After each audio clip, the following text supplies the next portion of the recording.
Hi guys, আসসালামু আলাইকুম। আজকে আমি মলা শুটকি রেসিপিটি আপনাদের মাঝে শেয়ার করব। তো আমি মলা শুটকি নিয়ে নিচ্ছি এবং শুটকিটাকে এই মাথা থেকে আমি গাড়টাকে আলাদা করে নিচ্ছি। ঠিক এইভাবে মাথাটা কেটে তারপর ফেলে দিব। এটা সহ রান্না করলে কিন্তু তিতা লাগে, আর ঠিক এইভাবে রান্না করলে কিন্তু তিতা লাগে না। তো আমি ভালোভাবে ধুয়ে পরিষ্কার করে নিয়ে নিচ্ছি, তবে গরম পানি দিয়ে অবশ্যই কিন্তু ধুয়ে নিতে লাগবে। তো মূল রান্না এখন চলে যাব।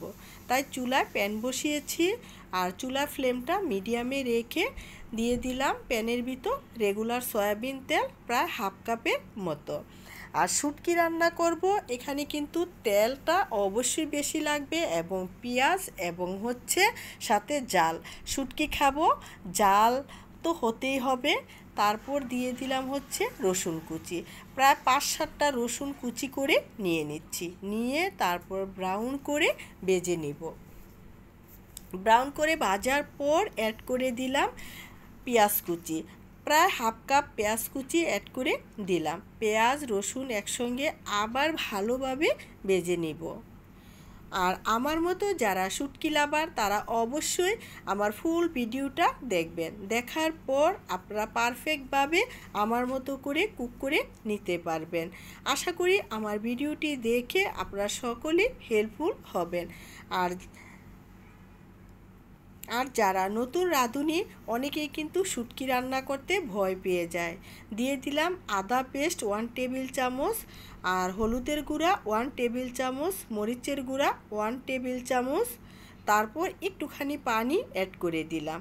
পানিটা দিয়ে খুব ভালোভাবে কষিয়ে নিতে লাগবে, তবে লক্ষ্য রাখবেন একটু একটু করে পানি দিব আর 3 বারে আমি কিন্তু কষাবো। শুটকি কিন্তু এভাবেই রান্না করতে হয়। আবার তেলটা যখন বেশি আসবে তখন দিয়ে দিলাম ধনিয়ার গুঁড়া আর দিয়ে দিলাম লবণ। স্বাদমতো লবণ দিয়ে আবার খুব ভালোভাবে কষাবো। যখন নাকি উপরে তেলটা ভেসে আসবে তখন আবার একটুখানি পানি দিব। অল্প অল্প করে পানি দিব আর অল্প অল্প করে কষিয়ে নিব। দিয়ে দিলাম তেজপাতা 2 পিস।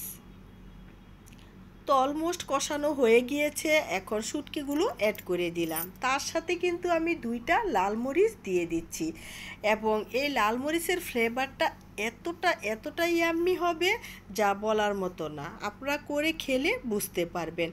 এটা কিন্তু একেবারে কুক করার সময় সফট হয়ে যায় আর গরম গরম ভাতের সাথে মেখে খেতে কিন্তু দারুণ লাগে। একটা চিচিঙ্গা অ্যাড করে দিলাম। এটা চাইলে আপনারা দিতেও পারেন অথবা এভাবেও ভুনা করে নিতে পারেন, তবে সবজি আমি খুব পছন্দ করি তাই আমি একটুখানি চিচিঙ্গা অ্যাড করে দিলাম। তারপর ঢাকনা দিয়ে ঢেকে আমি কুক করব 5 থেকে 7 মিনিট পর্যন্ত। চুলার ফ্লেমটা মিডিয়ামে রেখে তারপর কুক করতে হবে। তারপর ঢাকনাটা তুলে আবার উল্টে পাল্টে দিয়ে দিচ্ছি কিছু কাঁচামরিচ আর বোম্বাই মরিচ। শুটকি রান্না করব, বোম্বাই মরিচ দিব না এটা তো হয় না, কারণ একটুখানি বোম্বাই মরিচ ভাতের সাথে মেখে তারপর খেতে কিন্তু দারুণ লাগে। তারপর দিয়ে দিলাম ভাজা জিরের গুঁড়া 1 চা চামচ। তারপর নেড়ে চেড়ে অ্যাড করে দিব আমি এখন নেড়ে চেড়ে আবার ঢাকনা দিয়ে ঢেকে কিছুক্ষণ কুক করব। উপরে কিন্তু তেলটা একেবারে বেশি আসছে আর মাছগুলো কিন্তু একেবারে ভাজা ভাজা হয়ে গিয়েছে। তো অলমোস্ট হয়ে গিয়েছে আমার মলা শুটকি রান্না। তবে নামানোর আগে কিছু ধনিয়া পাতা দিয়ে নেড়ে চেড়ে তারপর নামিয়ে নিব। তো ফ্রেন্ডসরা, এটা দেখতে যতটা আকর্ষণীয়, খেতে কিন্তু অনেক অনেক বেশি ইয়াম্মি।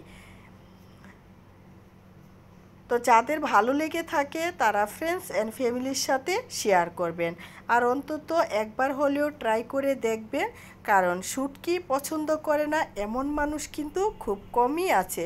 বিশেষ করে আমরা মেয়েরা কিন্তু শুটকি অনেক বেশি পছন্দ করে থাকি, আর এই সিজনটায় কিন্তু শুটকি খেতে অনেক বেশি ভাল লাগে। তো এ পর্যন্তই, সবাই ভালো থাকেন।